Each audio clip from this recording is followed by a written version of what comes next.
Коррупция никогда бы не развилась в государственных учреждениях, и он никогда бы не превратил государственные должности, не принадлежавшие его прадеду Рахманчакуру, от губернаторов до местных и районных губернаторов, в источник накопления богатств, скотных рынков и торговли скотом. Когда колхозник, чей уровень мышления находится в рамках законов совхоза, колхоза и скотоводческого устава, будет заботиться о правах, законах и их верховенстве, рациональность этих колхозников прошлого века не дотягивает и не дотянется до этих юридических тонкостей. Корова плюс суд, корова плюс сила.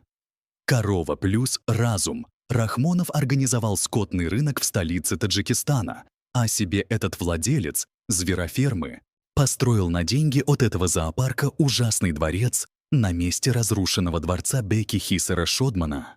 И у него есть закон о коровьем суде, коровьем принуждении и езде на коровах.